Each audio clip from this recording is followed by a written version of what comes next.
Well, let me say good afternoon to all of my brothers and sisters across our great Zion.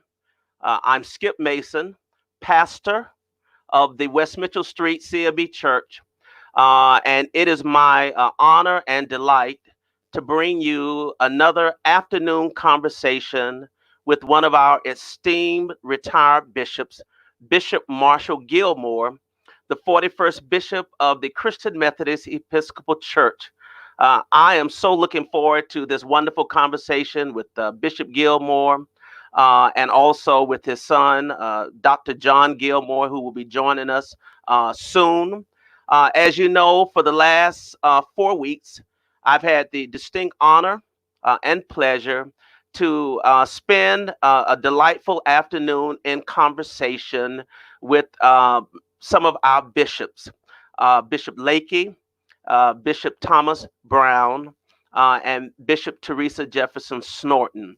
And I'm excited that the calendar looks wonderfully exciting as additional bishops will be joining me for the remainder of this month and the month of June and July. So I'm looking forward to sharing these conversations as we observe our 150th year as a denomination. This is our 150th anniversary of the Christian Methodist Episcopal Church. And I could think of no other group than our bishops, both active and retired, to help us to understand their journey, pastoral journey, spiritual journey with their family, and their leadership that they provided and are still providing to our wonderful Zion. So I ask that you would join me each Sunday, and we certainly will announce the times. Let me thank and let me acknowledge our senior bishop, Lawrence Reddick, and the College of Bishops, Bishop James Walker and Bishop Thomas Brown, who are the chair and co-chair of our technology committee, and Dr. Teresa Duhart for her tremendous support in making sure that we get the announcement out about this conversation that we're having during our 150th anniversary. And so without further ado, let me bring to you retired Bishop Marshall Gilmore, all the way from Hoffman, North Carolina. They call that God's country. Bishop Gilmore, welcome. Thank you very much. Glad to have you. And we're going to also be joined by the Right Reverend Dr. John Gilmour, all the way from Memphis, Tennessee, who is going to sit in with this great conversation with his dad. And I am just glad to have both of you here with us today.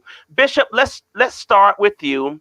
And before we begin, I need everyone to take a moment on your phone to share this conversation. All you have to do is look for the share button on your cell phone, share it to members of your church, to your denomination's page and others so that they can engage in our conversation as well.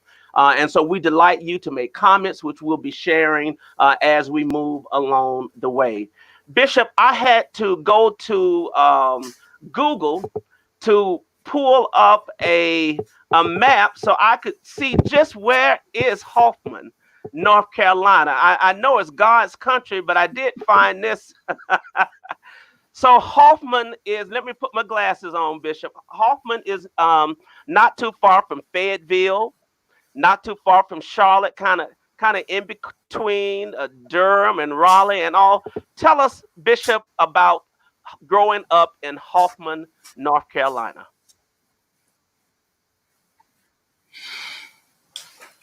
And you, and that is true. Hoffman is a very small community. I think that 800 people living there. And I didn't think it was that many, to tell you the truth. When I was growing up, I thought maybe it was 100 there. Right. But I haven't lived there since 1950 when I went in the Air Force. Okay, so you're And not so in Hoffman I go back now. occasionally to church because I'm in Concord, North Carolina. Concord. Okay. I've lived here since 2006. I got you. 19 miles east of Charlotte is where we live. Yes, sir. Yes, sir. And so I don't know why I thought you were back in Hoffman. And to those of you who are listening and watching, you may detect a delay as Bishop Gilmore talks to us, but hang in there with us. And we know that Bishop has a lot to say to us, and we're going to work through any technological issues that we have. But tell me about growing up, Bishop, in Hoffman. You know, you first of all, for those of you who are not aware, Bishop has written a marvelous book. Um, I mean, it is just a page turner, in my opinion, about his life. And let me see if I can find the cover. The title alone is enough to truly draw you in. From Bastard to Bishop, A Journey to Legitimacy. It's his memoir. And I remember, Bishop, when you introduced that book, we must have been maybe at a general conference, I believe maybe the first time, but I got it and couldn't put it down. And today I couldn't find it. So, for all who have not read the book, tell us about your journey growing up in Hoffman and your family. But let me speak first about the title of the book. A young man who's a lawyer in Nashville, Tennessee, he was working with me on writing the book. He publishes also. And he suggested the title. We had a big discussion in our family about it, but we finally decided on from Bastard to Bishop. I was born there in Hoffman, the Great Depression, and wasn't and remained tobacco, and there were several peach orchards there, large magnitude, owned by absentee owners, and that kind of provided the employment for people who lived in Hoffman at the time. Mm-hmm. So it was a usual way of living in the South in the 1930s when I was born. As you know, I'm the oldest bishop living at this time. And my mother was killed when I was 6 years old.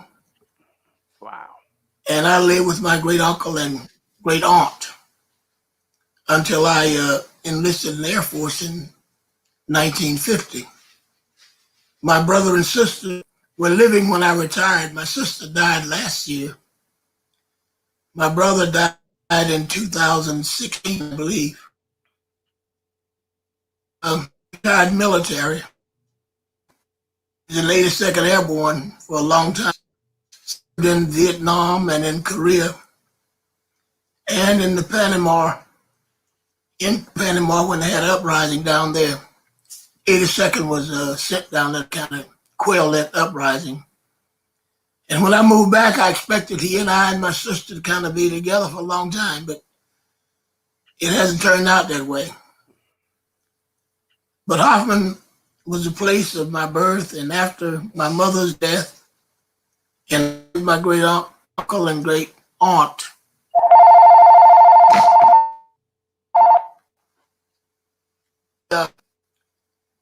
joined the Pleasant Hill CME Church. That's my first and only church I've ever belonged to. Pleasant Hill, yes. And the pastor by the name of Reverend G.F. Judge, at that time at Livingstone College, was my pastor. And back in those days, you spent time on the mourner's bench. So we would get on the mourner's bench and we would be prayed for and encouraged to get up, let the Lord have his way. You get tired of the mourner's bench and you would let the Lord have his way. And it was a very interesting, as I grew into my youth years, I was elected delegate several years to the Sunday School Convention, which was held at the same time the court of district conference. And we were the Durham, which is still in existence since the merger of the two conferences into the Carolina Conference. And I worked in the church. The church location that we had was actually donated by one of my relatives. Oh, wow. And my cousin built the present structure back in the 1940s.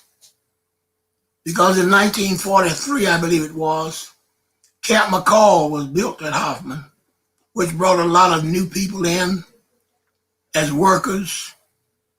And they lived in tents. I remember very distinctly, not too far from where we live. In fact, they lived out in the field in front of one man we called kind of the head of the church in those days. Mm-hmm. And his grandson, Eddie Burt, is a CME preacher up until, I guess, the 1980s, the 90s, I believe. Mm-hmm. And he became independent. Very in Dallas, he built a new building on Hampton Road that I worshiped him many times, presiding over that district.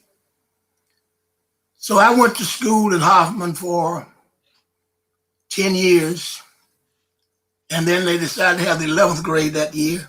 So my brother and I drove school buses. Oh, really? To preserve segregation.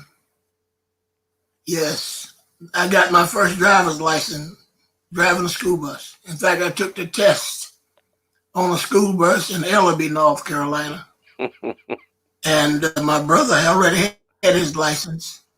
So we drove buses. In the county, which is Richmond, there were already a school for, as we would call in those days, colored, at Hamlet, Rockingham, and Ellaby. But they didn't provide any way for us to get a high school diploma, even though we drove within 4 miles of those three schools. So we had a cousin who had served in the Navy in World War II and graduated from Laurinburg Institute, which was a very well-known school and still is in existence. And so he went and graduated, and when they put the 12th grade on after his discharge, he decided he wanted to go back and get that 12th grade to enroll at North Carolina A&T College. It was college in those days. Mm-hmm. And so he decided to go back and get that year, and that's the only way that I got a high school diploma, because the county didn't provide for me to get a high school diploma. And we went to West Southern Pines High School in Southern Pines, North Carolina, which is in a different county from our county. It's in Moore County. And we went in his car every day, drove there in the morning, drove back in the afternoon, and eventually we finished. Played basketball at that high school. Those were the days of growing up in Hoffman and I worked after I got to school in menial jobs, like working with I worked with a deconstruction company and tearing down Camp McCall. And particularly in the parachute drying buildings. And one day I stepped on the plank and plank came and hit me in the back of my head. Oh, my goodness. And a fella caught me before I went off the building. And I worked there for several months. And then a man who had opened a beer tavern decided he wanted to go back to New York City. And he asked me if I wanted to run the business. So when I was 19 years old, I had a beer tavern to run. Well, and now I enjoyed that very much because I bought my first. Bishop, you didn't tell us that, or maybe I skipped that in the book.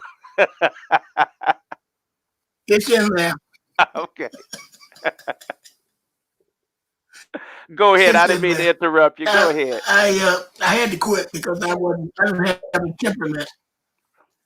My temperament wasn't good to put up with some of the people who patronized the business, and I'm about to get in some trouble, so I stopped. my brother got drafted for the Army. Didn't want me to go in the Army. Told me to take the test for the Air Force, and I did that. Passed it and got in the Air Force. So there we were up until 1950 in my life, and had a good life. So Bishop, let me just go back for just a second. Did you have any? Did you experience personally any racial incidents in your life while you were growing up in Hoffman that you can recall? I mean, we know the time it was Jim Crow, the period of Jim Crow, obviously, but did you experience anything that just kind of left a mark on your life?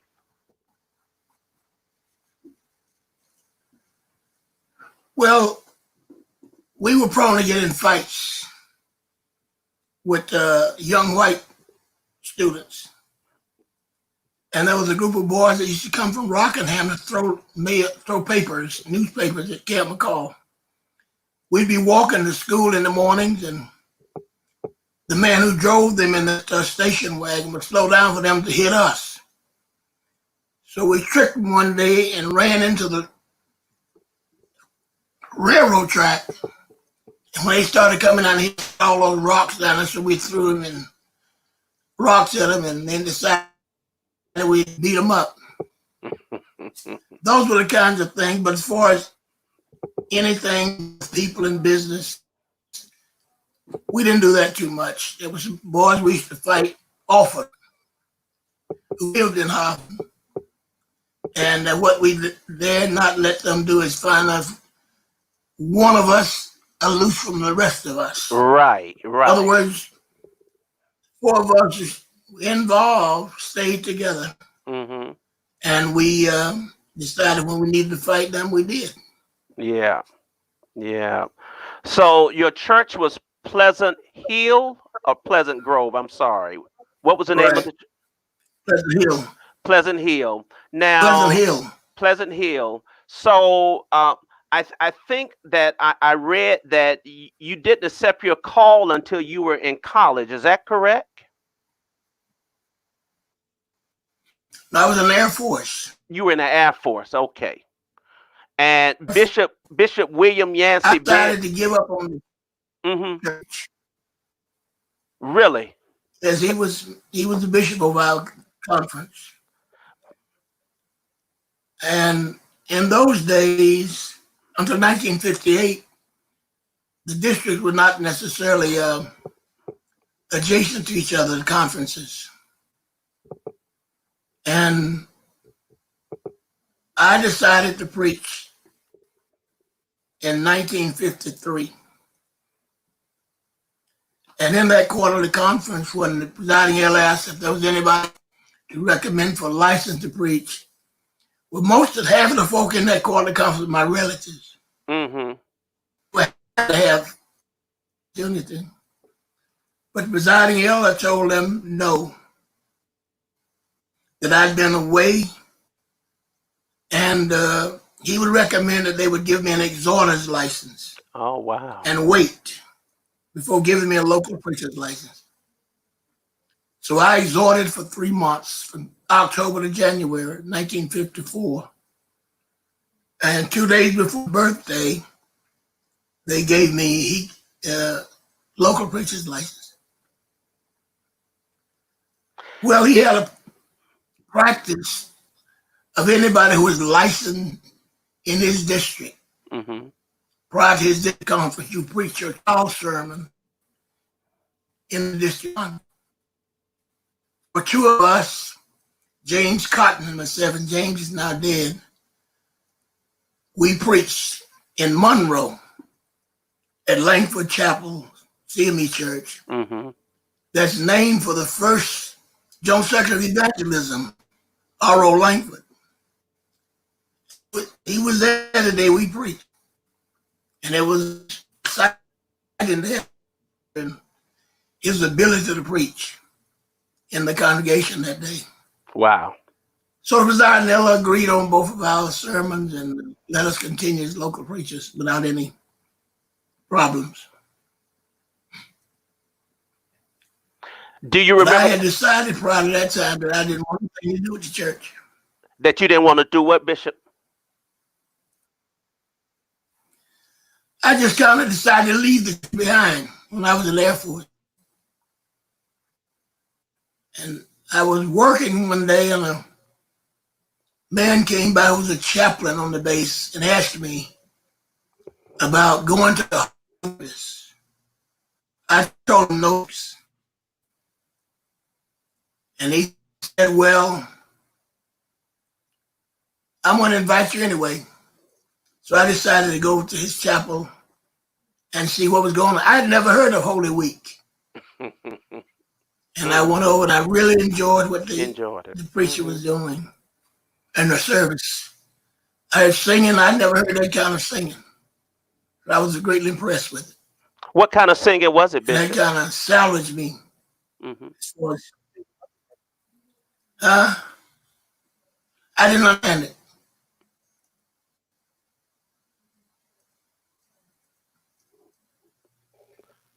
Yeah, I was trying to find out what kind of singing did you hear in the chapel.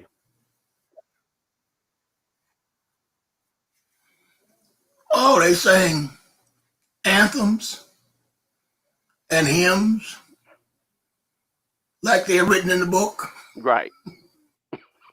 And I've been God singing because Mom was an organist for over 60 years. One of my mother's sisters. In fact, she died the year after I retired at 100 years old. Oh, wow. And her last brother died. He was 95. In fact, I went to Hoffman and did his graveside service. Graveside, yeah. Lone livers in that family.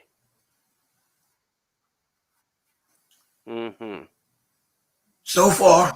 So far. So you were in the Air Force, and you came home. What do you remember about Bishop Bell? Can you tell us what you remember about Bishop W.Y. Bell?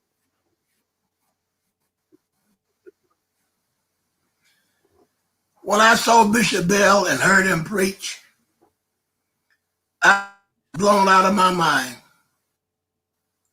The man never used notes for preaching. You know, he's an Old Testament scholar and got a PhD from Yale in the 1930s, which is almost unthinkable. And I went to Winston-Salem State College to hear him close the conference out one year. And I had never heard anybody preach the way he preached. Now, back in those days, remember, people didn't have anything to do but go to church. That's true. So he would preach for an hour and 15 or 30 minutes. And nobody left. I mean, he would. And when I was admitted on trial in 1955 in Raleigh, he had me, well, no, it was in Chapel Hill that I was admitted on trial at St. Joseph CME Church. And he got up and made the motion that I be elected deacon that same time. Oh, wow. Which, he couldn't do. But after he said it, about 20 preachers got up and made the same motion that I be elected deacon. He had me to preach at that annual conference. And then the next year, I was ordained elder in Winston-Salem at Haynes Institution. He had me to preach in that service, in that conference. And he sent me to New York City, preached that same sermon the next day at Williams Institution. Wow. And they asked how much did it cost to go from Greensboro, that's where the train came. It was $47. And he told,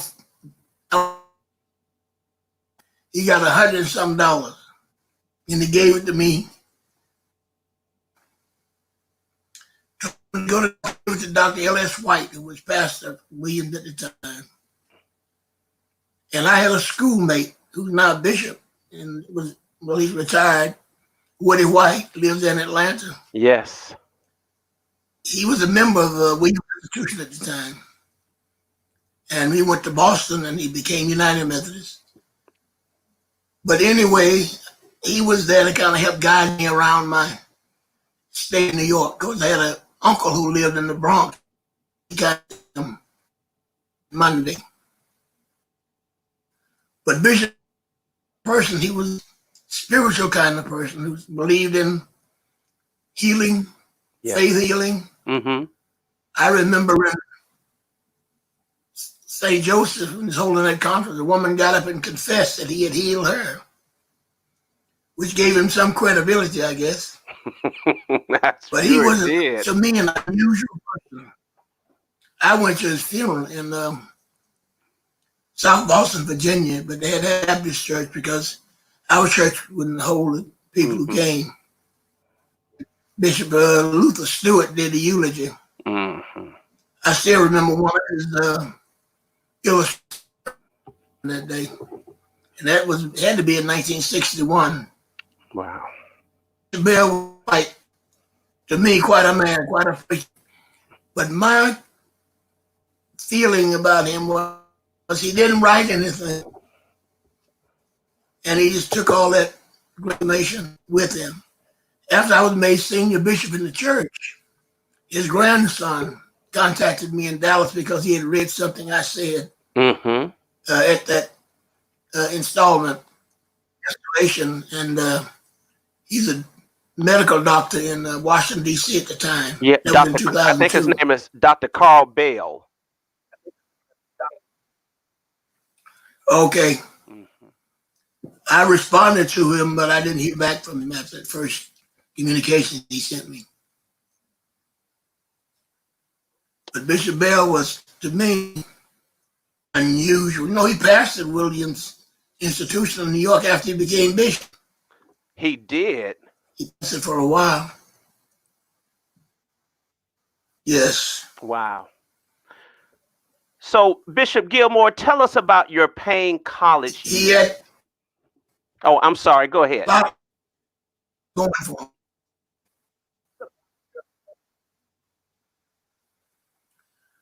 Well, in 1954, the Congress of the United States passed a bill called the Veterans Education Act. And I was in the Air Force. But anyone who had less than 90 days or less to serve, if a school, accredited institution of higher education, accepted you unconditionally, you could get out. Well, I wrote Payne College, Lane College, and Livingston College. And the registrar answered me right back. Richardson.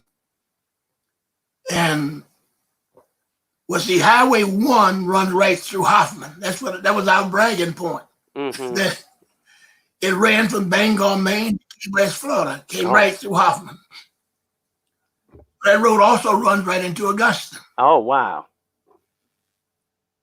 And my brother bought the 1951 Ford and a 1949 Ford and gave that to me. And so I drove that Ford down to Augusta after I was accepted. Yeah. Well, I got there on a Sunday, I believe, afternoon. I was sitting on the porch of Bennett Hall, talking to one of the professors and the coach of basketball, football, and baseball at the time. And a man came out the dormitory and said, "Whose car is that?" I said, "It's my car." No, it's to have cars on campus. I said, "If the car goes, I go." So we agreed that they would meet on it. In those years of Payne, 3 people formed the decision makers: the dean of men, the dean of women, and the president. So they met, And he came to me and said, well, you can keep the car provided you're riding the girls in it.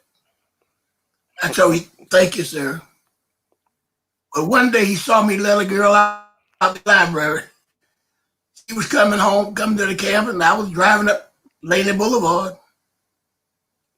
And I just stopped and gave her a ride. So he saw me. But by that time, I was in his good graces because I played tennis with him. Mm-hmm. I learned to play tennis when I was in the Air Force. And he and I would play tennis. I was his assistant. Kept the records for the chapel, which was mandatory. Mm-hmm. And also in the dormitory, I would check the rooms. Yeah. So I got to be in his good graces. Oh, so you were in his good. He told me he saw me. Absolutely. I saw you. Bishop, I'm gonna put up a couple of pictures from the Payne yearbook. I see one there. You see this one? You were president of something. This may have been your class picture. And you're seated on the front. Of the freshman class. I was president of the sophomore class, and I was president of the student body after that. Oh, wow. When I got to Payne, Dr. Lee activities, and the Reverend Grover CJ was there, and they made me the convener of the freshman class. And the class elected me president later. Mm. And then I was elected sophomore class the next year. Then I only stayed at Payne 3 years because I went to school year round. Right. At Payne and at Benedict in Columbia. So I got out in 3 years, and I was calling about that. Why was I trying to rush out? The best years of my life would be why was I trying to rush out? Because I'm old. Bishop, take a look at this picture. Yeah, they didn't want me to leave in 3 years. I'm sure. Now, you recognize any of the people on this picture? Uh-huh. Oh, yeah, I see Wilburn right there, and that's Woody White, I tell you about, who's the bishop. Yes. That's him. And it looks like Clyde Williams way over there. Clyde was there while I was there. That is him on the back row. Yes, sir. And that's the minister, Charles Stokes. And the one standing between Charles Stokes and Sonny Williams is Peter Shumba. Mm-hmm. He was from Africa. Okay. And we're on the Buffington. He was in charge of log cabin ministers, I believe, at Payne. Mm-hmm. And those are the ones I can make out. Well, it could be Belcher standing right in front of me. Right. Here's another one. You're in chapel. Right, that's the youth fellowship. Youth fellowship, and W. Clyde Williams is the chairman. Chairman of it. See, Clyde really helped me. My wife was a student at Payne. She was a senior when I got there. And they didn't allow seniors and lower classmen to date. Really? But they said because you're as old as you are, you can't date her. But that was the practice. And see, they had, Payne College was pretty strict in those days. Yeah. So she had two sisters who were in my class. They were twins. Both of them are dead now. Mm. And so they wanted her. And most of them wanted me to date somebody because I was getting a check as a veteran. And people kind of got hungry on the weekends and go get them some food or whatever. So, those were the days. Those were the days. Those were the days. They would always. Yeah. But I had, at Payne College, I've said before, I'll say it again, that was a God sent opportunity for me Mm-hmm. because I had a terrible high school education. And the yeah, Vernon would meet with tutor me in math. And they assigned the young man Willie Wright to tutor me in French.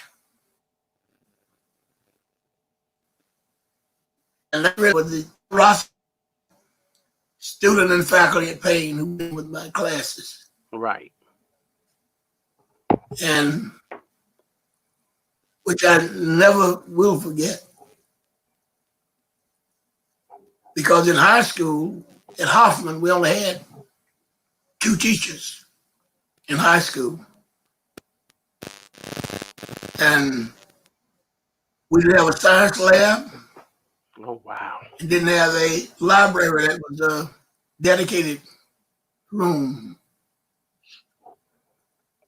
And like the buses my brother and I drove, they were the buses.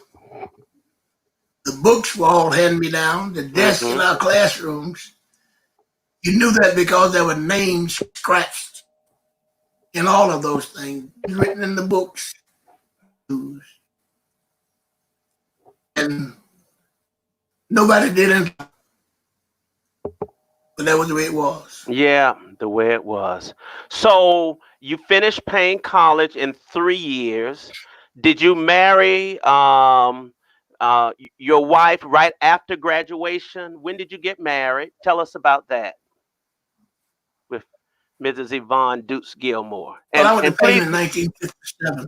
okay. I mean, I graduated Payne in 1957. And she was teaching school in out from Fitzgerald, Georgia, where she's from. And Dr. M.C. Pettigrew was her principal. And so I went to Payne. She worked. And then on July, we got married. We went to Bennettsville. She was working for the National Council of Churches in Beaufort, South Carolina, and some migrant workers. I was working as a chaplain to migrant workers in Beaufort, North Carolina. Mm-hmm. And we agreed to meet in Cheraw, South Carolina, and get married. So I drove down to Cheraw, and she came up on the bus, and I picked her up. We went to Bennettsville, South Carolina. Got there to get the license, which I didn't have any money. So she had only $2 for the license. The Grays made a big deal out of that when I made a mistake and told him. And we got ready to get married. The lady said, we got a 2-day waiting period here.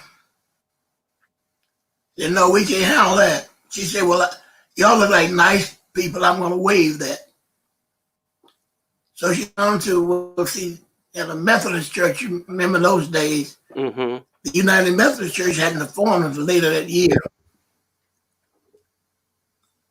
Another 10 years, in fact.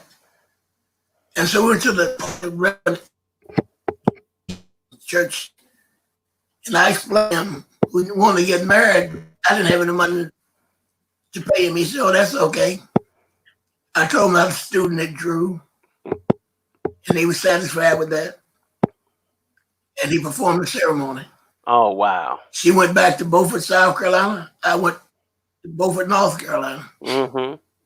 And we did not get back together until 1959. She came to Drew Mm-hmm. and had an apartment building for marriage students. And we had an apartment there. Right. And that's where we moved in. Tell us During about that your Drew summer, years, Bishop. Oh, I'm sorry. Go ahead. I had gotten an assignment to work at Trinity. I got an assignment to work at Trinity Methodist Church as my internship. And I'd been helping out in Jersey City at Calvary CME Church, Mm-hmm. but they gave me $10 a week. I had to take a train to Newark, to Jersey City, put $1 in the offering, back to the campus. Well, they would me $25, $200 a month in Trinity Church in Newark. And when she came up that summer, after I finished with my internship in 1959, and we both directed a youth program in YWCA at a Jewish temple at the church. Gave us some extra money to get started with. Oh, wow. That's good. So that's what we did. So this is July 1. We've been married 62 years. 62 years. My And goodness. she said it's too long. She has a wonderful sense of humor, and you do too. So, Bishop, tell us about your Drew years. How was that experience? And I know it was at Drew where you also met your good friend, Bishop Othel Hawthorne Lakey. Tell us about your Drew years. Let me tell y'all about meeting before day in the morning. It's true. I had driven up from North Carolina in my 1949 Ford. And when I came out the door after taking some things in, he was coming in the door. And that's what he always tells people. So I let him in that door in the dormitory, the Hortbound Hall, I believe it was. And no other CMEs came during those 3 years we were there. Wow. I really enjoyed Drew because at that time they had what you would call young developing faculty. Very impressive group of young men and women. And the woman who taught Christian education, she was from Tennessee. And when she got ready to go home at Christmas, after Yvonne came up there, she let me use her for 2 weeks she was gone. I remember at that early on, TVs were not very plentiful. Mm-hmm. Everybody didn't have a TV. So she let me keep hers. And she was very supportive, but we had a professor there, Carl Michelson, who was a theologian. He was a man who came to his courses, and I took 3 courses under him. Never had a piece of paper. Wow. And stand up there in front of you, the class, and talk about all these theologians. And he was quite impressive. He got killed in a plane crash. Mm-hmm.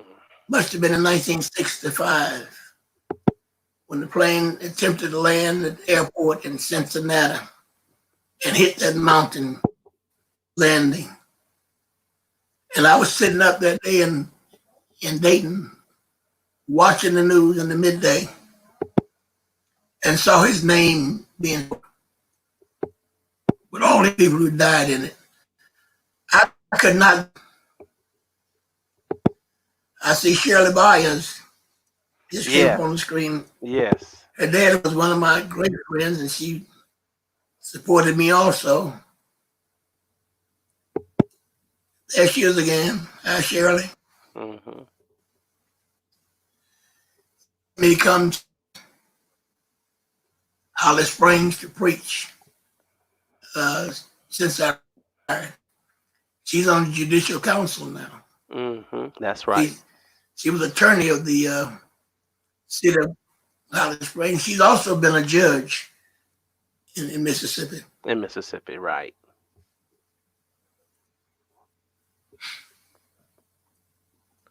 And so you, when you graduated from Drew University, what was next for you? Did you get an assignment to a church? Tell us what happened after Drew. And by this time, had That the was very kids? interesting. Mm-hmm.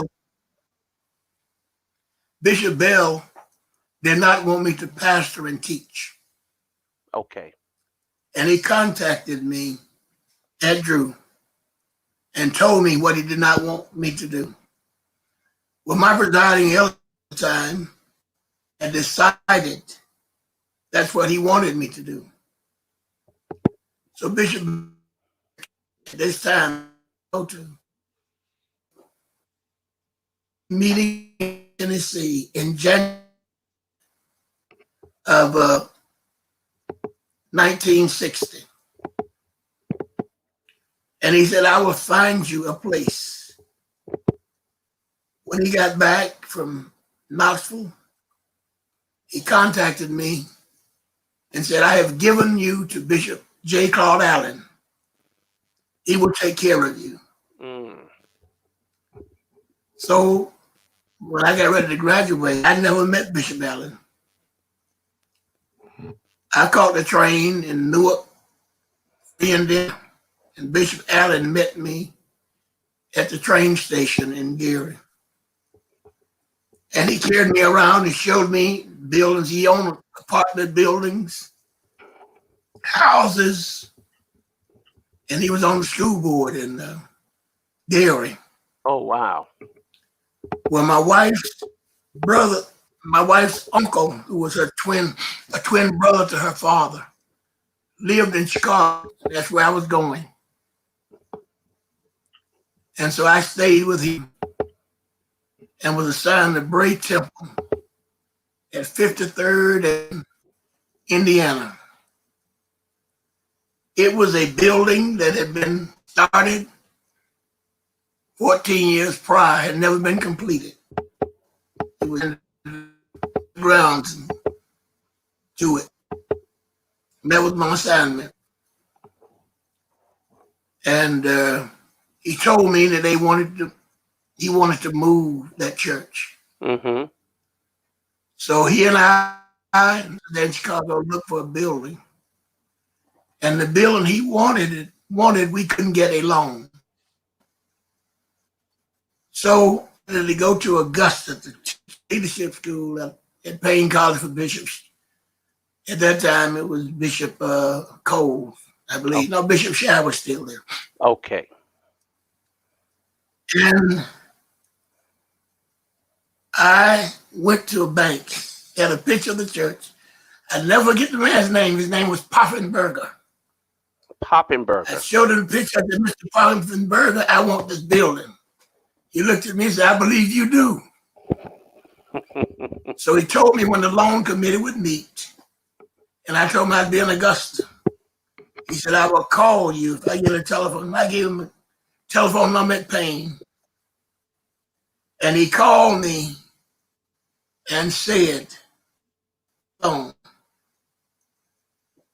And so we moved to 73rd and Greenwood, where the building is now in Chicago. Wow. And the good part about that was it had a building that was hooked into the educational building that we used for our parsonage. Oh, because we lived on the third floor of a building, a huge apartment building in Chicago. And one night, John was in his crib. He was born in Chicago. And a rat jumped out of that crib. Jesus. And if you look down in the backyard, in the enclosed fence, you rat down there about the size of a kitten. And so it was good to get out of that apartment building that we lived in. But see, I was making $75 a week. And it wasn't a lot of money floating down. Mm-hmm. Moved out there. I didn't work for one thing. He wanted any full-time pastor back in those days to make at least $100 a week. And This was Bishop J. Claude and Allen he wanted got it. that. Mm-hmm. Yes. Yes, Now, sir. he was a bishop who really molded my ministry because I became his secretary and I was director of Christian education for the third. And when Bishop Luther Stewart died, Mm-hmm. and he was given the Ohio Conference, Bishop Doyle, Kentucky, I directed the Christian education in the Ohio Conference also.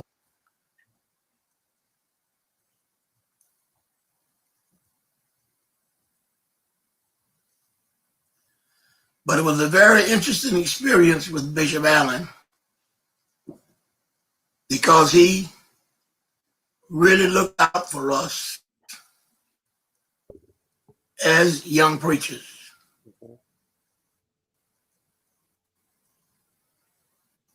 That's good. That's good. And so, how long were you in Chicago, Bishop? And after Chicago, what was your next appointment? When I was at Break Temple, Bishop D. Julian Smith called me. Now, this story you'll find out that wasn't his area he called me about. He wanted me to go to West Mitchell. So finally, Bishop Shire called me. Well, I told Bishop Allen about it, and he said to me, son, if you don't go, you'll always, should you have gone. And the only way you will know is to go. But I want you to know one thing, you got a home to come back to if you don't like it. Mm-hmm. So I went down to West Mitchell, and I enjoyed it pretty much. It was a different situation for me. But this is the thing about it. West Mitchell at that time was supposed to be the largest church in Georgia. They were paying $100 a week, less $200 they call for vacation. Mm-hmm. So you got $5,000 and then $200 when you went on vacation. So in other words, when you had vacation, you didn't get paid. Right. That wasn't the reason I left. And when I got ready to leave, excuse me,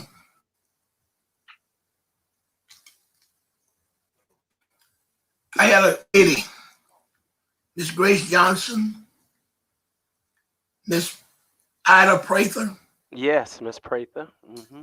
and Celeste. Well, she married a doctor, uh, I want to say Eichelberger. Mm-hmm. I was a professor at Moores, Right. and he joined West Mitchell while I, and they came to the parsonage, wanted to know what would it take to keep there. I told them I'd made up my mind. I was going because I really didn't feel that they thought a preacher should have anything. So Bishop Allen had me to come to Kansas, Missouri conference to be the conference preacher while I was still at West Mitchell. When Wow. I got there, he asked me, son, what do you want to do? I said, I want to come home. He said, you tell Bishop Shire, and I got a place for you in Detroit. Mm-hmm. So I went to Detroit to a church named for him that was only about 4 years old at that time. And that's where our daughter was in Detroit. In Detroit. And I stayed there for 2 years. And then Dayton came open. Reverend E. Okay. Wadlow was the pastor at Dayton. He wanted to move. He went to Kansas City to St. Peter, where I preached that Right. year in the conference. So I went there. We had to because We stayed in a one room in a house for over 3 months. Mm. And John, they gave us free reign of the house while they were at work. But he couldn't explain it to late to 18-month-old child. So when they came in and sit at the table with John, we go sit at the table with them, which his mama didn't like. So then we finally got a parcel that we bought over on Fish Avenue in Detroit, and we moved in there. Moved into there. Bishop, let me bring So John in. Bishop, let me bring John in for a minute Bishop, and give you a chance to rest your voice for a few minutes, if that's okay with you, well, good. John, That's you've been fine. listening. Thank you, Bishop. You've been listening uh, patiently, and your dad has made a couple of wonderful historic references to you. Tell us what it was like growing up, a preacher's kid, and when did you realize your dad was a preacher, good preacher, and what was your childhood like growing up in the Gilmore's house? Well, thanks for having me to join my father with this. A lot of it was I saw a man who was truly devoted to what it was that he did. Uh, he was my role model in terms of full-time ministry because that's what he did. He was in his office every day, uh, available for the congregation. He worked. He would leave the house in the morning, go to the church. He would be there when the thing I always remembered, if we did go on vacation, um, when we came back, the first stop, we always knew no matter what time of the day or night it was, the first stop was going to be back at the church. So he could go in the office, get his mail, find out what was going on. But he was dedicated to the congregation. And I do have to say that the membership there at Phillips Temple in Dayton just truly embraced our entire family. And we became a part of so many families there, so many people that constantly were doing for us and expressing and showing us love. And he was just a person that I looked up to in so many different ways. And it has forever had an influence on me, the wonderful people there. And there were times when he would be very busy with the church, and I felt like that, I want my father, but he did as much as he could to be a father to me and my sister, all the time, and I just remember black hat he wore all the time. See him with that hat and come in, and then his pipe that he smoked a pipe for a very long time. I was surprised when he finally gave it up because that's all I always remembered him with, that pipe. But just the dedication, and I could tell that he really loved what he did. So you were born in Chicago, Mm-hmm. spent a short time in Detroit, most of your formative years in Dayton. Right. Okay. Dayton to be my home. Even though I was born in Chicago, I was too young to remember anything. And when people ask me where I'm from, I tell them I grew up in Dayton, Ohio, because Right. I literally did. And you were very active at Phillips Temple as well. Mm-hmm. Mm-hmm. In activities, and like your dad, you accepted your call to preach, and it was not necessarily a given. But when did the Lord call you to preach? Interestingly enough, when I actually had graduated from college, because my thing was my goal and what I majored in college was in advertising management. And my goal was to actually work in advertising. And so I graduated. I had I had a couple of job opportunities that were out there for me, and I was really trying to choose between either in North Carolina, there was a place there, or in Georgia. And all of a sudden, though, a hiring freeze came on at both of those places. But in the meantime, he had been elected bishop, and he was serving there in the 4th district and had leadership training school there. And so I went to attend part of that because I went to live with them the summer after graduation from college. And while I was there at the leadership training school, I was in one of the classes. I don't know why. I just stopped in the minister's class to just kind of see what was going on. And I remember them teaching some things and me saying to myself, well, you know, I would never be a minister. I would never be a minister because, and I named 6 reasons. Said, okay, this is why. Well, after that session was over, I went down the hallway, and as I was walking down the hallway, Dr. L.H. Welchel, whom my father had invited as the guest minister for the week at their leadership training school, stopped me. And he said, congratulations on graduating from college. What are your plans? And so I started telling him, and he said, just in the time I've observed you, I've seen that you have some of the gifts and graces for ministry. And he said, but you probably have some reasons why you don't want to go into ministry. And a person could understand that, having grown up in the parsonage and all of that. And he named all 6 of the reasons that I had named to myself verbatim. Wow. And I hadn't said, and so some stuff started going off in my head. Some things are happening here. Mm-hmm. And so when we went home that night, I went in my room and I sat there. I started praying. I started reading some scripture passages. And I really started trying to again say, well, here are the reasons why I probably shouldn't. But as time went on through the evening, I finally said, well, okay, God, I'm putting this decision here. Help me to understand what's happening. Help me to come by with some reasons. Well, the next morning, my father didn't know. But the next morning, he uncharacteristically, he stopped by my room and asked me if everything was okay. And I said, yes. But by that time, I felt like there's that call, Yeah. Dr. Welchel had been able to name those 6 reasons verbatim without anybody knowing, because the only person that knew those were me because I named them in my head. Right.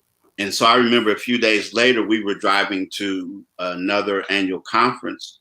And so I shared with him that I think this is what I want to have happen. And those 2 job opportunities disappeared. And so he said to me, he said, well, the thing that you probably want to do is consider getting in seminary. And he said, Drew, where I went, of course, I would recommend that. But because they were living in Shreveport, he said, well, Perkins is over there in Dallas. It's not that far. Try there. So I made application, and Perkins initially said, well, our class is full for now, but we can start you in the spring. Mm-hmm. And so I said, okay. And then a couple of years later, not a couple of years later, but a couple of days later, they called me back and said, we have some openings in our class. We've accepted you. We don't have room on campus, but just come on anyway. We'll give you what we would give you for your housing allowance, and you find an apartment and you can come to school, come to seminary. Wow. Good. And that's what happened. Isn't that something? Yeah. That's amazing. So your conversation with your dad about the ministry, other than him suggesting you go to seminary, was there any other advice he offered, to you? Because he knew what you were about to get into. Well, he just sort of let you glide and make it the best that you could. It was probably a combination, because the first thing he said to me, his words were, well, I knew the Lord was messing with you, but I didn't want to say anything. I wanted to read your decision. because I did, when even at Phillips Temple, I've got a great delight in participating in the activities there for youth and young adult day. While I was there, also I had gotten involved in some oratorical contests. I had already been speaking and used to speaking, and there were other things. And I just had a real interest in the ministry, because whenever we had people, whenever my father had people to come and preach at Phillips Temple, almost always they would come to our house for dinner afterwards. Okay. And so after dinner, my father and whomever else it was would sit and talk about the CME church. And my mother would try to get me to get up and leave them alone. But my father would always say, that's okay. He's not bothering anybody. And it was fascinating to me to hear the conversations that they would have, the stories they would tell. All of that just held my attention. So there was always that interest there, but I didn't want to, at that time, I really didn't want to be a minister, because I just felt like that people would say I was trying to be like him, or, and there were other aspects that I saw, and I wanted to stand on my own. So there were actually some people who are still in the ministry today that I looked at, whose fathers were also pastors. That I looked at their ministry, and I'll name them. One of them was now Senior Bishop Reddick. He was one that I knew, and the other was Dr. Dan Fitton. And both of them were people that I knew whose fathers were also ministers, that I said, well, they seem to be standing on their own, so I can do the same. Right. And so he would talk to me. He would give me advice. I still treasure and keep and have a number of letters that he wrote. Your dad wrote you? That he wrote me while I was in seminary and when I first started pastoring. And he would give me advice. Although when I first started pastoring, and I would call him about a situation, and I got angry at first with him a little bit. He would just say, He said, well, sound like you have all of the issues, you've been able to identify them, and I'm sure you and the Lord will work it out. But he told me later he was trying to help me to stand on my own and figure things out. Yeah. Without him telling me. And then I got to a certain point where I started to have some success with things. And so then I would mention stuff to him, and when he would start to give me his advice, I said, well, I think I got this. Yeah, but he's been there for me. That's rich. That is so rich. Well, John, hang around for a while if you don't mind, and I can keep you on the screen or take you off. You tell me. If you good? I'm good. Okay, good. Bishop, quite a wonderful and colorful story with your guiding your son towards the ministry, and I know he appreciates it tremendously. Do you remember it the same way, Bishop? Oh yeah, I wanted him to go in the ministry, but I wasn't gonna be the one to. Because when we were in the Ohio conference, he was the president of the youth in the conference. And he would have speaking engagements. It was my practice as a pastor when I preached in other churches. I didn't take an offering. I gave it back to the church.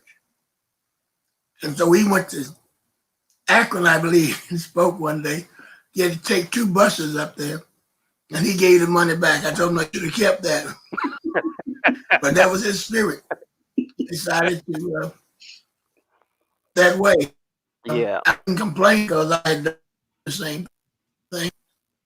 One preacher in Scipio told me when we passed it together, he said, well, sometimes insult to the people because they didn't want you to have it, they wouldn't give it to you.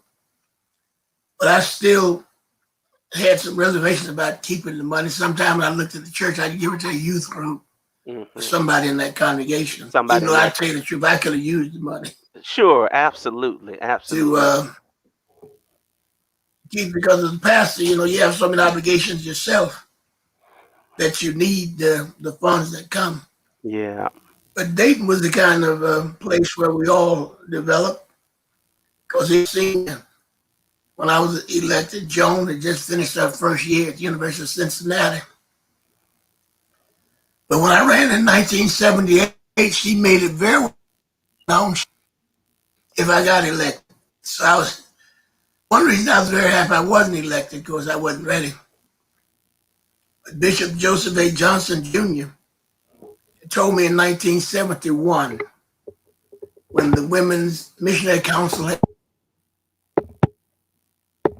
your time comes, some of us will bishop. And I accepted it, even though he was dead when I was elected. He had organized his district prior to his death, and it held true until my election in 1982. Wow. And Bishop, I got 75% of the vote on the first ballot. on the first ballot, and I wanted you to But tell he was a us. great friend. Oh, I'm sure he was. Bishop, walk us to the road to getting elected. You told us in '78 you didn't, and you were grateful that it didn't happen at the time. You were thankful for that. But between 1978 and 1982, just walk us to that moment where you were elected and a part of this great and historical class. Yes, great class. And as I heard Bishop Lakey mention, we were all friends. All of us had served together in different ways and got to be friends over the years. And when we were running, I don't think any of us considered ourselves running against each other. We just offered ourselves for election, and we got elected that night.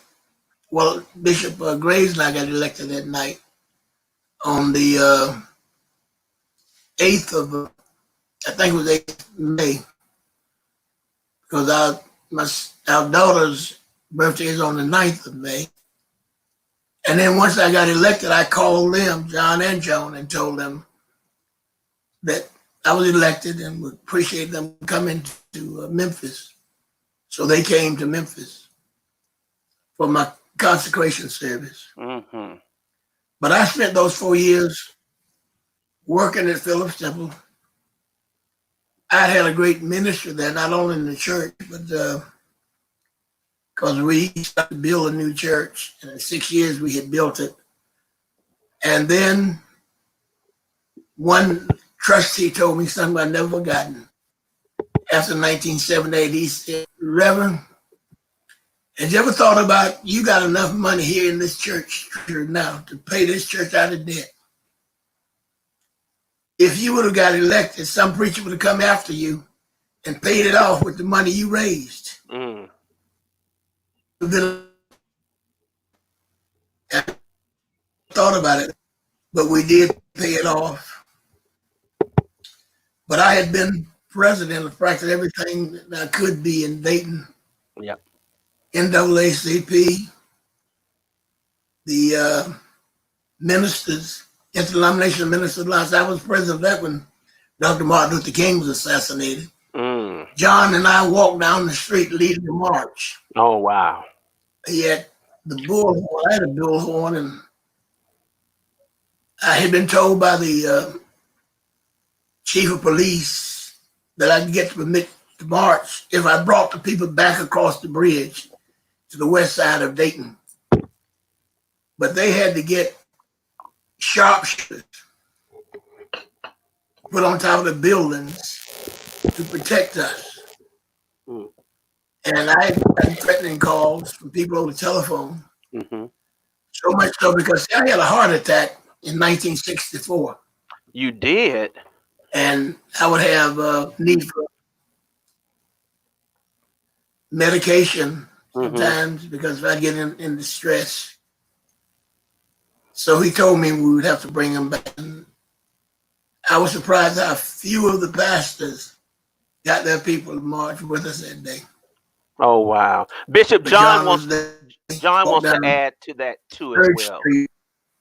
I'm sorry, I didn't mean to interrupt any. And those of you who are listening, there's a slight delay. No, that's If okay. okay, if you're coming in and listening, there's a little slight delay, but we're so glad to have Bishop Gilmore with us. John wanted to add to that. Go ahead, John. Well, Skip, what I was going to mention was about that particular march. I happened to pick up the telephone one day, and somebody basically, I'll put it in a nice way, but said on the phone when I answered the phone that if your father leads that march, what happened to Dr. King will happen to him. Oh my goodness. And so in my mind, me being at that time right around 7 years old, I thought I could protect my father. Right. So when it came time for the march, I went to the march with him, and I would not leave his side. Oh, I'm I remember sure. police officers coming up to me saying, "Don't you want to ride in the car? This is a long way for a little boy." But there was nothing that could drag me away from being at my father's side, because in my mind, I was not going to let what happened to Dr. King happen to him. So I stayed. And there are pictures from the march and everything, and in every one where my father was, I was right by him. Wow. Yeah. Wow. That's something else. That is something else. So Bishop, when did you know that the Lord had called you to offer yourself as a bishop for the candidacy for the episcopacy? Let me put it that I'll way. be honest with you. If you go back to 1969, the General Board was held in Cleveland. And I had been assigned to drive Bishop Walter Amos in Cleveland. So when I got to Cleveland, we were driving one day, and I told him, I said, I never want to be in church. And he said, don't ever let anybody hear you say that. But I really had no inclination for it. And I wouldn't say it again because he told me, he said, support changes. When Bishop Johnson put it before me again, I did begin to think about it. But in 1974, Bishop Murchison called me down to Cincinnati. Couldn't imagine what he wanted. And I went down. He was downtown in Cincinnati, Carew Towers at that time. And I went down to his office. And he said, you going to run for bishop? I said, no, I'm not. He said, yes, you are. So what you going to do when your bishop tells you you're going to do something? So when we got to Philadelphia, I put my name in. I think I got 20 votes. But I had no heart for for that office.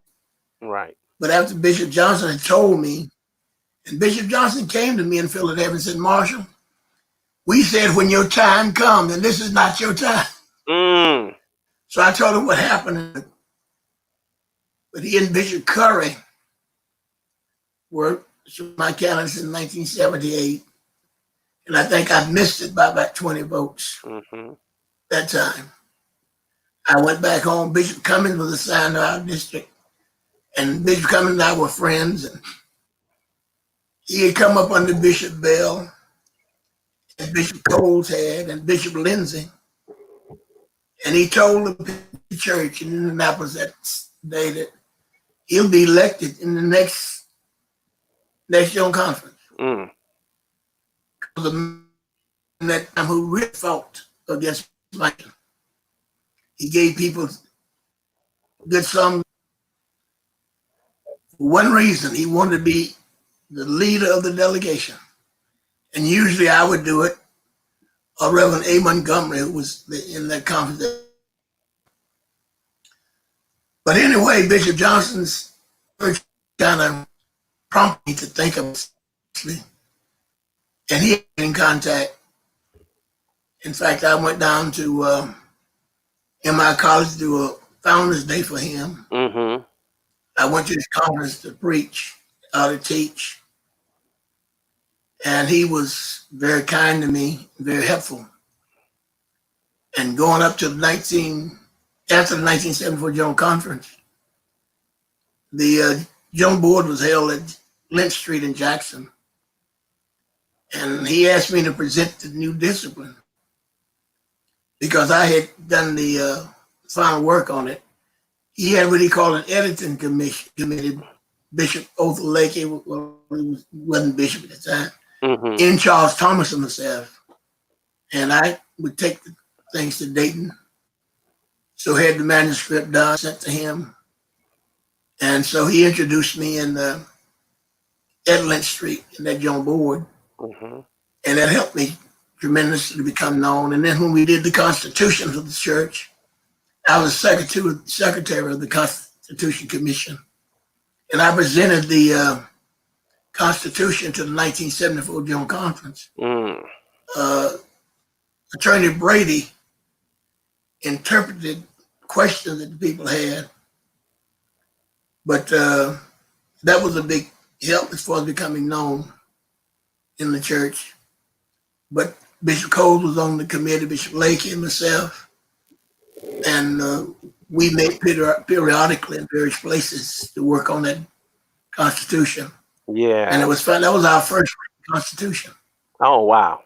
That's something. And it was adopted by the General Conference in 1974. And then I think by 1976, it had been ratified by the annual conferences.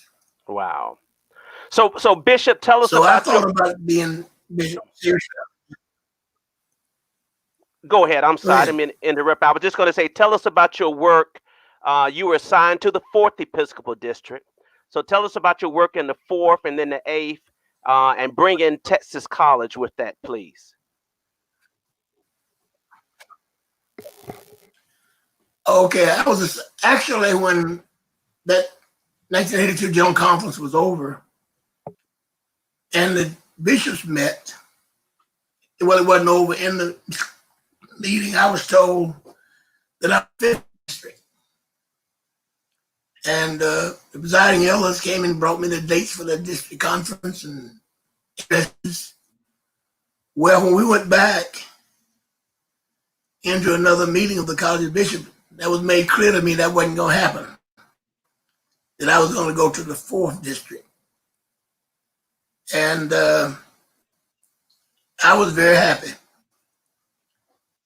Because I'll be very honest with you. I don't think you'll find a better group of CMEs than you have in Mississippi. Mm. And they were very,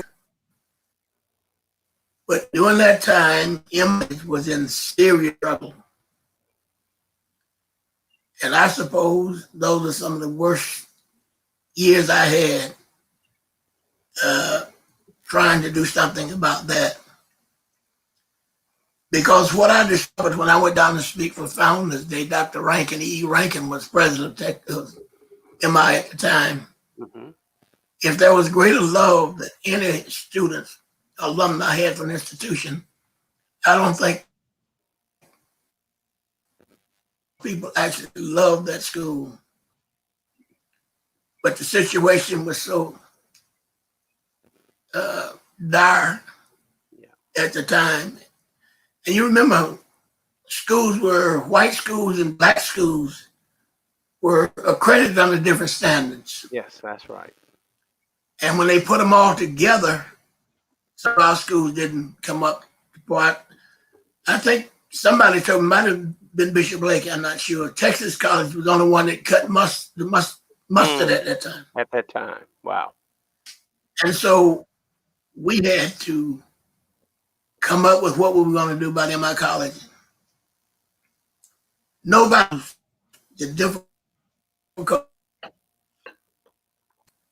and Attorney Brady was the advisor to us because he was the general counsel of the church. Mm-hmm. And we decided to file bankruptcy. Oh, wow. And that's what we ended up doing. So that was in 1983. We had to close. And we had 151 creditors at that school when we filed bankruptcy. And every morning, I would get a call. So I woke up in the morning. And eventually, we had to go to bankruptcy court in Aberdeen, Mississippi, and in Oxford, Mississippi. And we just didn't have a choice. So we had to close. Wow. That was painful. Then in 1994, I was asked by bishops to go to the 8th District. Texas College was in bad shape. Some of the leaders in CME Church had been writing me and calling Bishop Graves and tell him to encourage me to come to the 8th. So I went. Mm-hmm. But that's the building there. The science building science was in there.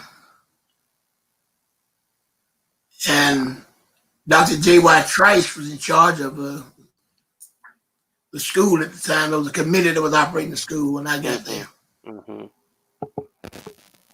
And that committee kind of took care of it. But I had to make the decision on whether or not we were going to close. Right. And that was a hard time for me. I'm sure it was. So I went to the 8th in 1994.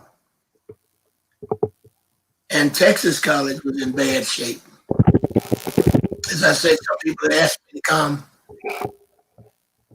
And what I found out, and a lot of people may not realize this until now, the finances that were required, in 19 for our schools, were not the same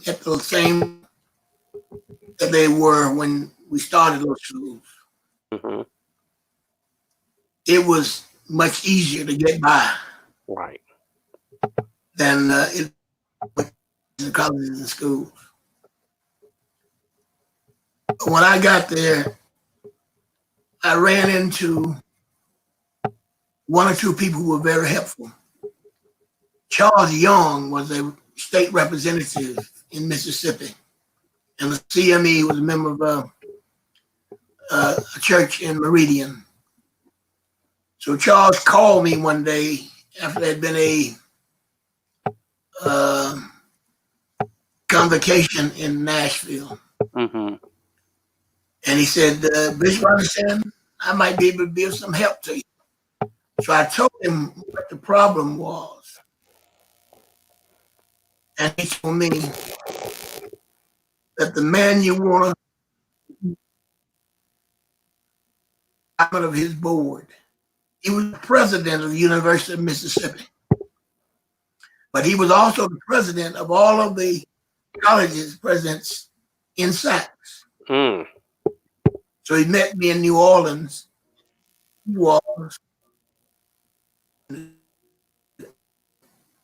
At the time, I didn't just hope, but we got reaccredited at Texas College in that meeting. Wow. I learned something there. It all depends on who you. Yes, sir. Get through. So it didn't last very long. We lost it right away. Mm. And eventually the church had to come to the rescue of Texas College. Yeah. We ended up borrowing over $10 million to salvage that institution. And the bishop stood by it. And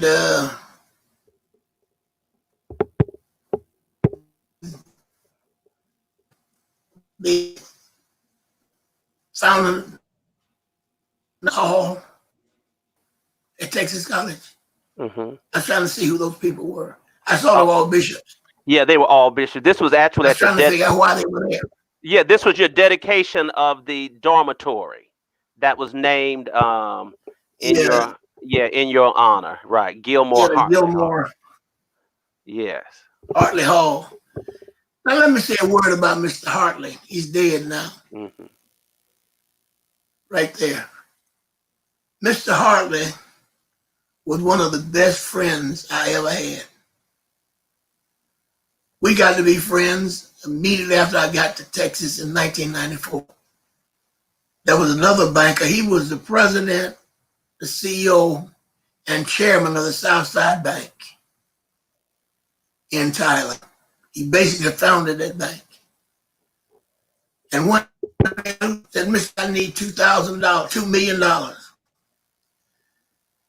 And I was on my way to Shreveport to see a dentist from Dallas. And his vice president called me just as happy as I was. He said, "Bishop, we got it. We got it."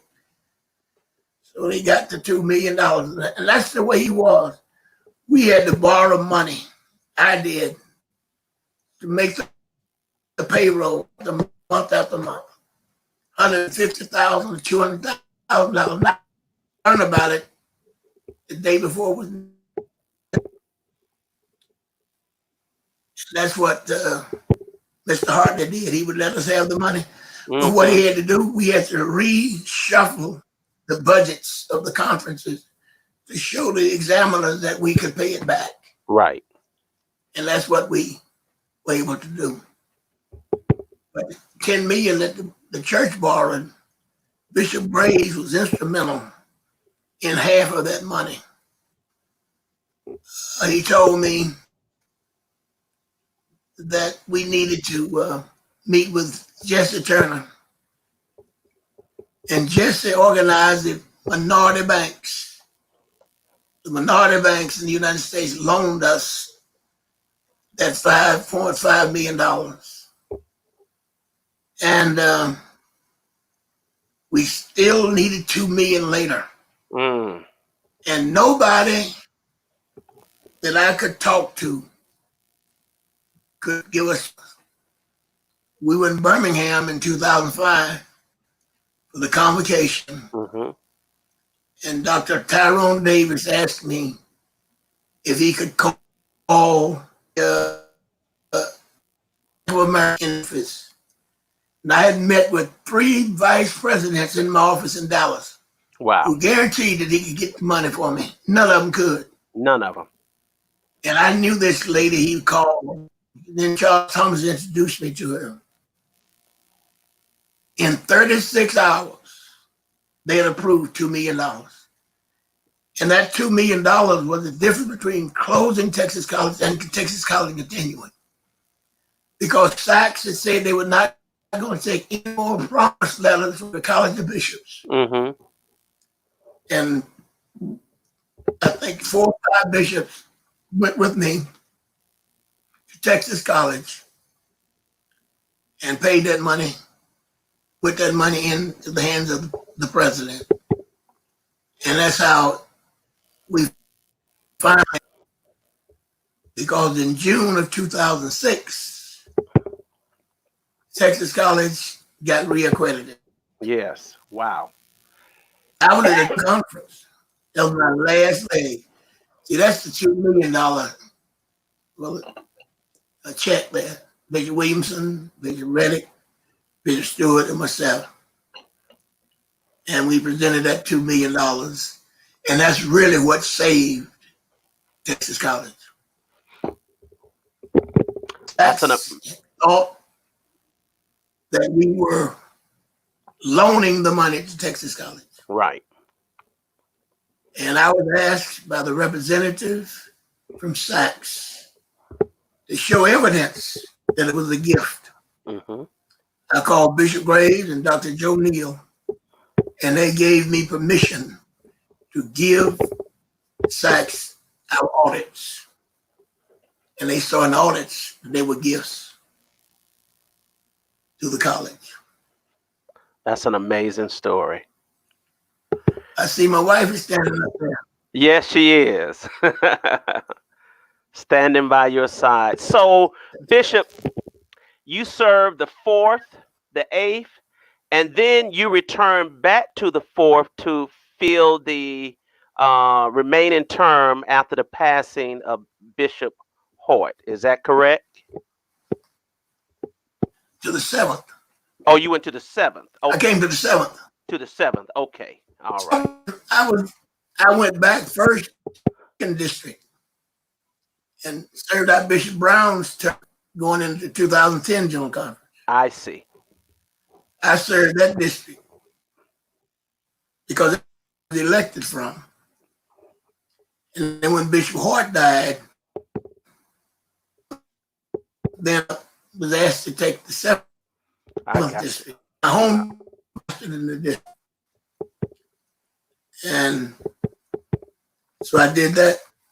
The last General Conference, 2018, was the first time since I had retired that I didn't make a report to the General Conference. I reported in 2002nd District, 2014 in Baltimore, I hosted the General Conference, and reported for this district. Our daughter, when they asked me to do it, I didn't know. We went in the airport in Baltimore, and she asked me, "Daddy, do you know you're hosting the General Conference?" I said, "I sure didn't realize that." And I wasn't excited anymore about taking over the district after that. Right. But I had some. There she's sitting up there. Yes. That's incredible. So, Bishop, when did you have time? When did you have time to write all of these books? Let me put a few of them up. First of all, a bishop chats with the pastor, and the local church's pastors, officers, and their ministries. The College of Bishops course of study. Tell us, when did you have time to do all of this and run your districts and run your conferences? Well, Bishop Chapter, I wrote that book one afternoon at the dining room table in Shreveport. It took me just one day to do that. And because I wrote really what I knew. And I had seen so much shortage of information for pastors. So I decided to write that to try to fill in some of those gaps. Yes. The others I wrote like on the weekends when I was home at night. And I wrote that one in a short time. I just read it again. I really like it.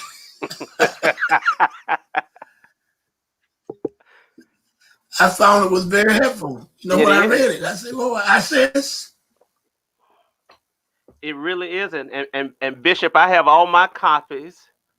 Let me see if I can hold them up. I got all my copies here that I keep. They are excellent guys, and every preacher, licentiate, should read that. Mandatory, and it may be mandatory, but they certainly should. Now, the last book I wrote, The Bishop Chats with a New Pastor. No, I'm sorry. From pastor to bishop. Yes, sir. That's the first time I worked with an editor. And that was a new experience for me. She's from Vermont. Mm-hmm. And she was a friend of Bishop Staunton, Jefferson Staunton. And she was very helpful because I had an interview before her in Dallas that the attorney who gave the title for the book had recommended, but I had a problem with him. Mm-hmm. And I decided to drop him. And then got this lady who did a very excellent job in helping me. So Shannon Falk, you know Shannon out in California. Right. Wanted me to ask you this question. He sent me a text. He said, please ask Bishop Gilmour, does he feel that the CME church is better, stronger, and more impactful than when he was elected in 1982? Why or why not? And he said, you can tell him that I said to ask him that question. So I'm presenting the question to you. Well, tell Sean hello. I know he's running for the office in the church this time. I think we live in different times. And we always have that, I believe, because the church in the United States is having a struggle, not just the CME church, Yes, sir. but mainline churches are all involved. And I talked with a lady yesterday who called me, and we discussed that issue. And I was glad to hear her say that it's the mainline churches by and large that are having difficulty. And so I think the impact that we had in part because of the times in which we lived. I think the church was more respected because they make surveys of the church and of people. There are more nuns, N-O-N-E-S, in the United States now than ever been. People who have no church affiliation. My goodness. And don't claim any relationship to God. Mm-hmm. And those surveys are coming out the same over and over again. Mm-hmm. And we have to deal with that. And many of these people are young adults.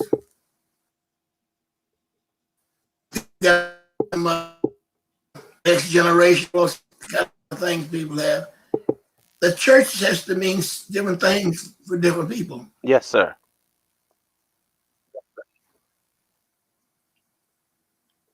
And I think that's what you have to consider. I know we're not the only church. We're not the only church that's losing members. I hope people read.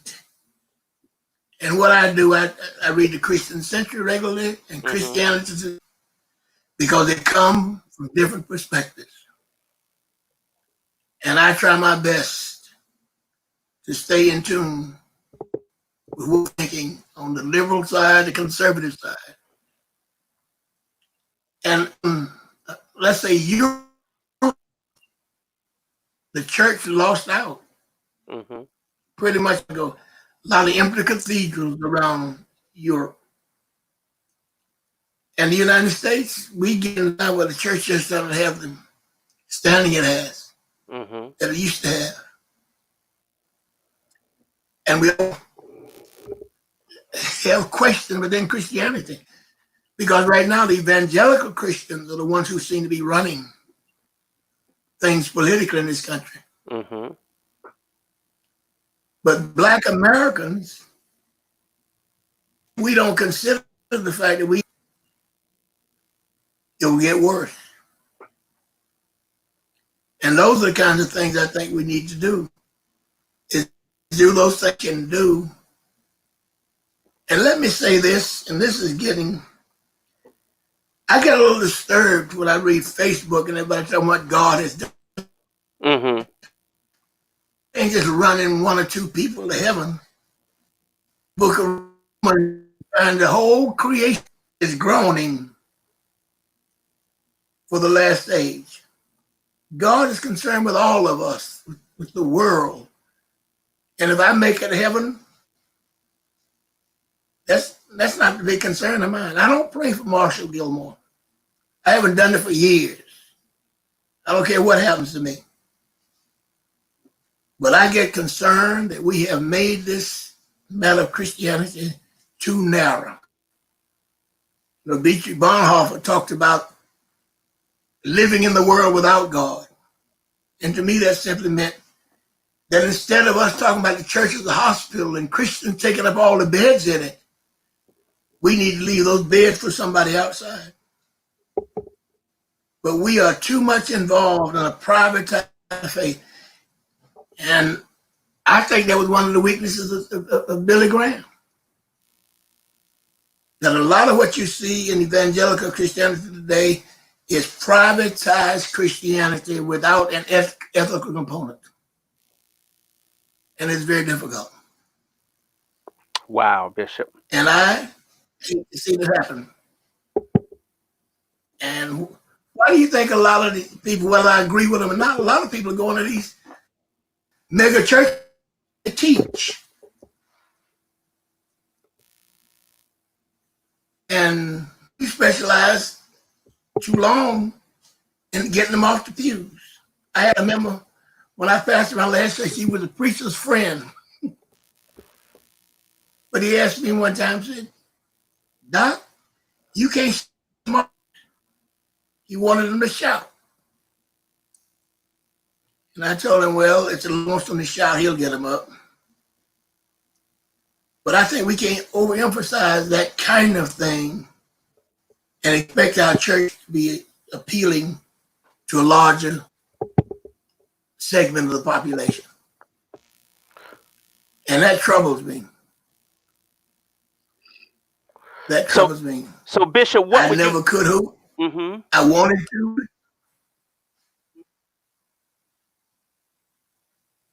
Go ahead, sir. I didn't mean to I'm interrupt sorry. you. I didn't mean to interrupt you, and I know we have the delay. So listening to I'm that, okay. Good. Then what would you tell young preachers coming in to the church now? What sage wisdom would you give them, particularly in our denomination now? What would you say to them in this day and time about the ministry, the church, etc.? I think we ought to emphasize biblical preaching and not necessarily what Aunt Jane wants to and Uncle Joe. The church today, a lot of people look at folk and wonder why they're behaving the way they're behaving as preachers. Teach some and then preach. That's the thing about Bishop Bell. Bishop Bell was in his preaching, as I said, he preached for an hour and a half and get them off the pews. But he got them off with the scriptures. I never was able to do that. But that's what I think we need to focus on is preaching, yes. But let's stop emphasize and overemphasize the emotional side preaching. But let it have some content. I used to always tell this when I was presiding, let the gravy be formed out of the meat. Mm. And I was thankful that I had some great preachers when I presided. Great preachers. We've got some outstanding pulpiteers in this church. Yes, sir. And I was glad to see them when they emphasize the gospel rather than the human man, woman part of it. Yes, sir. Yes, I've been reading a lot of your comments coming up on the screen. And Bishop Gilmour, this is Bishop Marvin Thomas, who has been chiming in. I know you want to say hello to him. Yeah, hello. Bishop, I have great faith in, great hope for this church.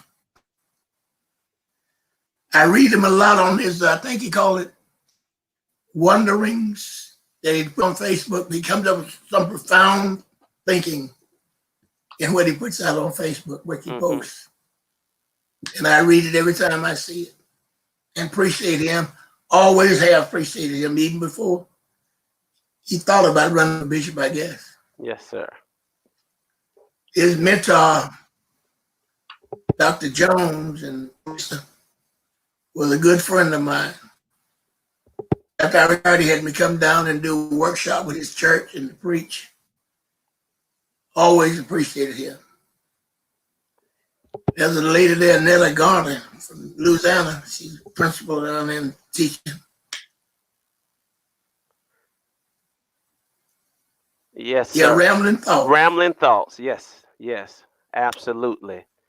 Well, Bishop. Yeah, I read them every time he puts them out there. I do too. Bishop, we've taken more than enough. You've been very generous with your time this evening. we've been chatting with you for almost 2 hours, and I'm sure Mrs. Gilmore is I didn't think missing. I could hold up 2 hours. I'm sure. I'm sure Mrs. Gilmore is missing you right now, and is ready to spend some time. What do you say, John? What do you say, huh? She's always threatening to send him up to live with me in Memphis. And I told her she'll be calling back for him in a day or two. And she said, give it a try. Yes, yes, indeed. Bishop, we've had Dean She's Paul. always getting ready. Go ahead, Bishop. Yeah, you didn't mention Paul Brown. Yeah, we got Dean Paul Statement from him a Brown. while ago. Yes, indeed, and I think I saw Mrs. Best. When I went to the Jacket Best. Yes, yes, indeed. Yeah, all those are wonderful people. Yeah, so grateful for all I of them. saw a number of Go folk, ahead. and then Paul Brown and his wife really helped me when I went to the 7th, because she was a lot of help to me getting things done, and he was too. Dr. Wayne Williams, Yes, Dr. Reverend Williams. Pansy Washington. Yes, indeed. We are grateful for all of them. And Bishop, very much grateful to you. Before we close out, just got a couple of few pictures I want to close out with.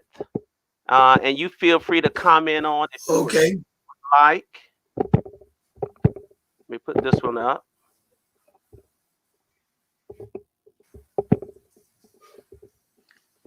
You recognize any of these bishops here?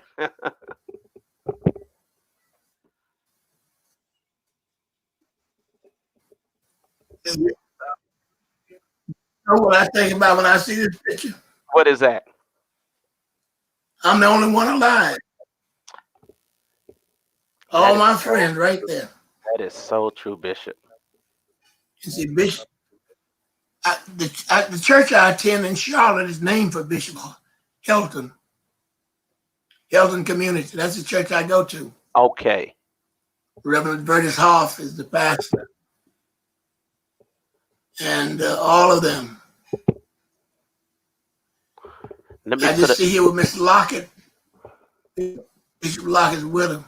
Yes, yes, indeed.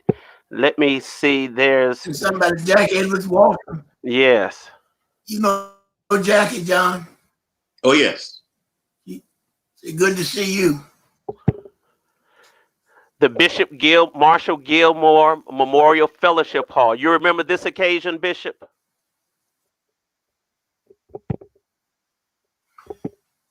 Yes. I don't remember ever seeing that picture. Yes, that's in Fort Worth. On the cover of the Christian Index in 2002. Okay. Yes, sir. Well, Bishop Graves and Mrs. Graves were there. Yes. And I believe this is your consecration service as senior bishop. Yes. With Bishop Lindsay. Indeed.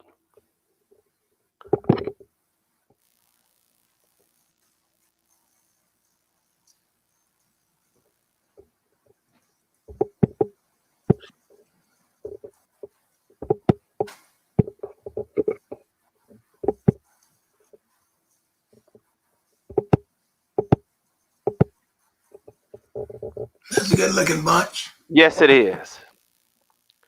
And one of my favorite pictures, Bishop. Do you remember this moment? I'm really trying to see what that was this was at the consecration. Last general conference, the consecration of our 3 elected bishops. Okay. Yes.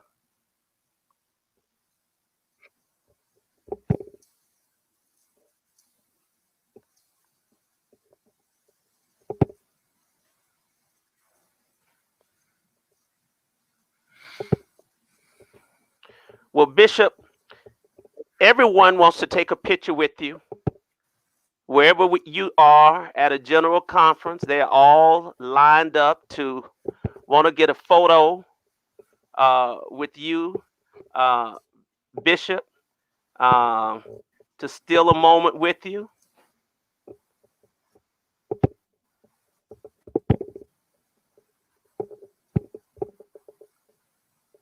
And I think there's one more that I want to put up. One of my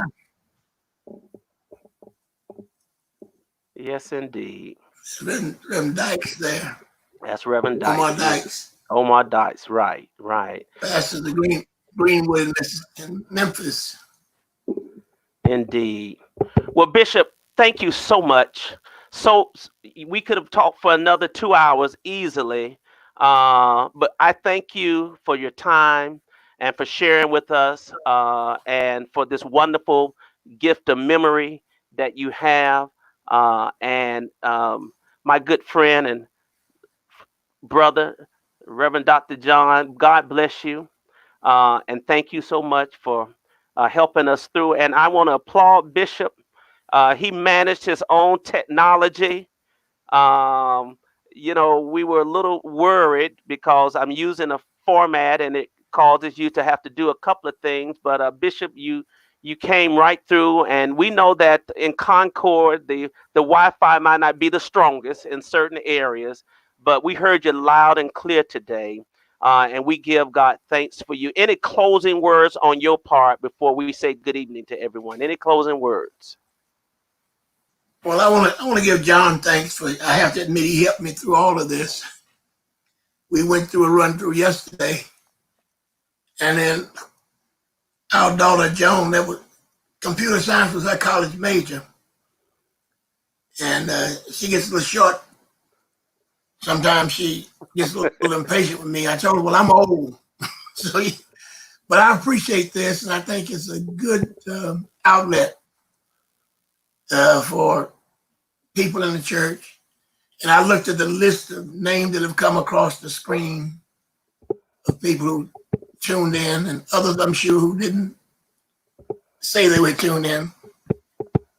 But I think you got on something here that could help the church greatly. And I really didn't think I could last this long. I've had 18 surgeries on my vocal cords since I retired. Yes, sir. Well, you did. But we made it through. We did, and we thank God for you. Thank you again. You are very welcome. Thank you. And before we close out, next week, and we are scheduled to have our senior bishop, Lawrence Reddick, and I'm looking forward to spending an afternoon conversation with him. And the following week, we have, of course, Bishop Henry Williams. And we look forward to spending a wonderful afternoon with him. And then coming up in the month of June, we have descendants of bishops that we're going to be talking and sharing with, including the great-great-granddaughter of Bishop Isaac Lane, the great-great-great-granddaughter of Bishop Lucius Holsey, Valerie Knight, who's a very good friend, and the great-great-grandson and great-great-grandson of Bishop Joseph Beebe. So I'm excited about our programming as we continue to celebrate CME 150 this year. And I hope that all of our churches, even though we are virtual now in many cases, that we're still working and planning to have a wonderful celebration of 150 years of Christian service to God, known as that little plant, the Christian Methodist Episcopal Church, as Bishop Lakey likes to call it. God bless you, Bishop. Brother John, thank you, and hello and love to your families as well. And I look forward to seeing you next Sunday. Good Lord willing. Take care and have a wonderful evening. Thank you. Thank you very much. Thank you.